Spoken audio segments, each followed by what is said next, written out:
Une commedia dell'arte en musique avec Don Pasquale de Donizetti. Voilà ce que nous propose le Centre lyrique Clermont-Auvergne, associé à 7 maisons d'opéra françaises et une compagnie italienne, pour que l'opéra italien nous apparaisse dans toute sa splendeur, avec ses fabuleuses mélodies. Elles servent une histoire bien connue, où il est question de la condition très différente des femmes et des hommes, comme du rapport maladif à l'argent. On est vraiment chez un avare, donc on n'est vraiment pas très loin de Molière non plus. Et effectivement, les rapports amoureux, il veut épouser une jeune femme, effectivement, bien sous tout rapport, mais son jeune neveu a aussi des vues sur cette femme-là. Enfin, il sera dupé finalement, donc vous voyez, une histoire finalement assez connue, qui tient à un fil, mais avec le génie de Donizetti et de l'art italien, et finalement on sublime une pièce comique. Des personnages excentriques à souhait peuplent un univers génialement décalé au milieu du XXe siècle. C'est un baryton italien renommé, Simone Del Savio, qui interprète Don Pasquale parmi une escouade d'artistes de haute volée.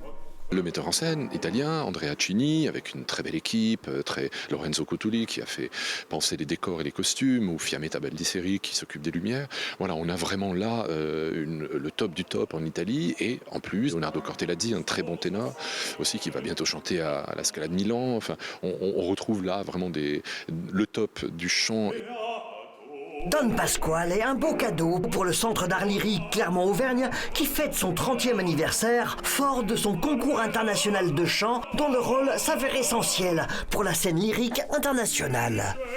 Le principal problème actuellement, c'est la sortie du conservatoire et l'entrée vraiment sur la scène. Et nous, on a essayé depuis maintenant des années et des années, grâce au concours de chant, mais aussi à la politique artistique ici, de mettre le pied à l'étrier à des jeunes chanteurs de talent. Vous en entendrez 2 dans ce Don Pasquale.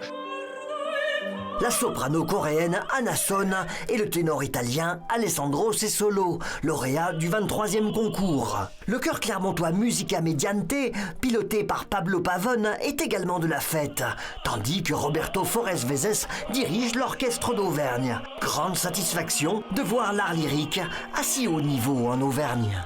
Moi, je suis très content de voir que les costumes ont été réalisés à Clermont-Ferrand. Le Centre lyrique montre son savoir-faire. Les décors ont été construits à l'Opéra de Saint-Étienne et à Modène en Italie.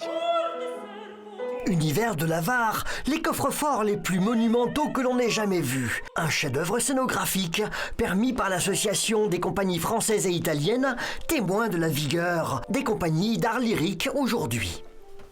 La satisfaction principale, c'est de voir ce public nombreux remplir nos salles, puisqu'on a 95% de taux de remplissage, et surtout rajeuni. On a un quart de notre public qui a moins de 27 ans. Et ça n'était pas acquis au début, il y a 15 ans. L'opéra créé part en tournée. Près de 20 représentations sont programmées. C'est à Clermont qu'est donnée la première de cette super production. Avant Avignon, Limoges, Massy, Reims, Rouen, Saint-Étienne, Vichy, Gésy et Piacenza en Italie. Une belle leçon de savoir-faire lyrique régional.